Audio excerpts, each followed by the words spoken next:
আমি বেশ কয়েকদিন আগে আপনাদের এই এলাকায় এসেছিলাম এবং বাজারে বিশেষ করে যারা ব্যবসায়ী আছেন এবং যারা বাজার করতে আসেন দীর্ঘদিন ধরে বিশেষ করে বাজার সদাই এখানে যারা গাড়ি ঘোড়াতে করে নিয়ে এসে লোড আনলোড করতে কষ্ট হয়, অসুবিধা হয়, তারা বলেছিলেন ব্যবসায়িক সমিতির ভাইয়েরা যে এই রাস্তাটা খুব প্রয়োজন।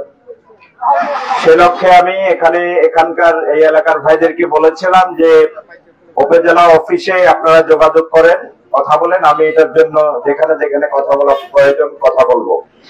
তো সেই জায়গা থেকে উপজেলা প্রশাসন যেটা নিশ্চিত করেছে এটি অল্প সময়ের মধ্যে আপনাদের এই এলাকার এই বাজারের কাজটা তারা ধরবে ইনশাআল্লাহ। আমি মনে করি এটি জামাতের সুপারিশ করেছে এটা নয়, বরং এই এলাকার মানুষের প্রয়োজনে তারা করেছে, এই জন্য আমরা তাদেরকে ধন্যবাদ জানাই। এবং বক্তাবলীর শুধু এই ছোট্ট জায়গা নয়, বরং বক্তাবলী এবং আলিরটেক এই দুইটা ইউনিয়নের লাখো মানুষ এখানে বসবাস করে। এটার সাথে নারায়ণগঞ্জের যাতায়াতের যে সুব্যবস্থা, এই সুব্যবস্থাপনার জন্য ধলেশ্বরী নদীর উপরে এই নদীর উপর একটা ব্রিজ নির্মাণের দরকার আছে কিনা ভাইরা? আমাদের অতীতে অনেক বড় বড় নেতা এসেছেন, তারা কথা দিয়েছিলেন, তারা একেবারে চেষ্টা করে নাই সেটি বলবো না, তারাও চেষ্টা করেছেন, কিন্তু অতীতে হয়েছে। কিন্তু এখন বক্তবলীর বাসীর দাবি, আলিরটেক বাসীর দাবি, এখানে সকল রাজনৈতিক দলের দাবি হচ্ছে যে এখানে একটি অনতিবিলম্বে একটি ব্রিজ হওয়ার দরকার আছে, আছে না? আজকে আমরা বাংলাদেশ জামাত ইসলামীর পক্ষ থেকে একটা গণস্বাক্ষর উদ্বোধন করছি, যেখানে যত লোক সিগনেচার দিতে পারে, নাম লিখতে পারে আমাদের এই দুই ইউনিয়নে, আমাদের ভাই বোন মা বাবা সবাই আপনারা গণস্বাক্ষর দেবেন। এবং এই স্বাক্ষর সংগ্রহ করে কেউ আবার বলবেন না যে জামাতের লোকরা অ্যারেঞ্জমেন্ট করছে, বিএনপির লোকরা দিবে না, অথবা সরমনার লোকরা দিবে না, অথবা XYZ পার্টির দেবে না।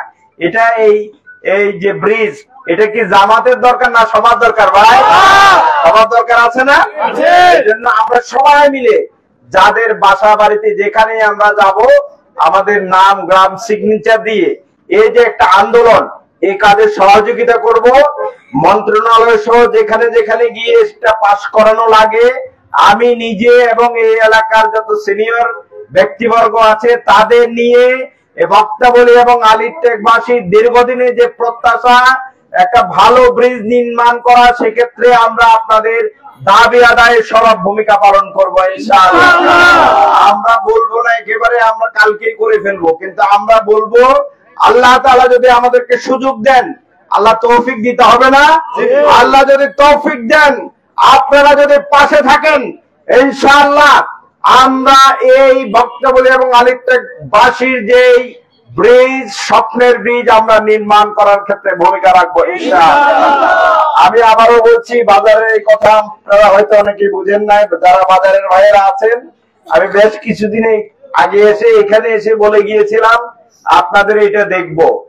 আমাদের এখানকার লোকজন অনেক শ্রদ্ধেয় সিনিয়র সিটিজেন, আমাদের এখানে আবু বকর যিনি ইউনিয়নের আমির আছেন, তিনি সহ সবাই প্রচেষ্টা চালিয়ে অনেকের সিগনেচার নিয়ে ইউনিয়ন অফিসে তারা জমা দিয়েছেন।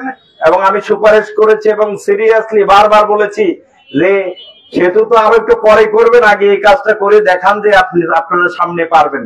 তারা কথা দিয়েছিল এবং সেখানে আমাকে জানিয়েছে তারা পাস করেছে, এটা অনতিবিলম্বে তারা কাজটা করে দেবে ইনশাআল্লাহ। আসলে আমাদের মানুষের বেশি চাহিদা নাই, আপনি জনগণের তাদের ঘরে আপনি কোরমা পোলাও নিয়ে যাবেন, তাদের অন্ন বস্ত্র পাঠিয়ে দেবেন, এটা কিন্তু তাই না। তারা চায় যে তাদের রাস্তাগুলো ঠিক থাকুক, তারা চায় এখানে তারা নিরাপদে থাকুক, তারা চায় যে তারা যেন সন্ত্রাসবাদের শিকার না হয়, এখানের ব্যবসায়ীরা চায় তারা যেন নিরাপদে ব্যবসা করতে পারে, তাই না? এ ধরনের ভালো একটি বাংলাদেশ গড়ার জন্য এই দুনিয়ার যত দলাদলি আছে এগুলোর মাধ্যমে সেটি প্রতিষ্ঠা করা সম্ভব নয়, সেটি কেবলমাত্র সম্ভব আল্লাহর জমিনে আল্লাহর দিন আল কোরআনের আইন বাস্তবায়নের মাধ্যমে সম্ভব। আসুন আশা করি আগামী দিনে বক্তবলীবাসী, আলিরটেকবাসী আপনারা এই সুন্দর একটি রাষ্ট্র প্রতিষ্ঠার জন্য সম্মিলিতভাবে সবাই মিলে আপনারা কাজ করবেন এবং আরো অনেকগুলো সমস্যা আছে, এক একটা করে পর্যায়ক্রমে আমরা ধরে ধরে সেই সমস্যাগুলো সমাধানের জন্য চেষ্টা করবো ইনশাআল্লাহ। সবাই ভালো থাকবেন, আবারও আপনাদের সাথে দেখা হবে। ওয়া মা আলাইনা ইল্লাল বালাগ। আসসালামু আলাইকুম ওয়া রাহমাতুল্লাহ।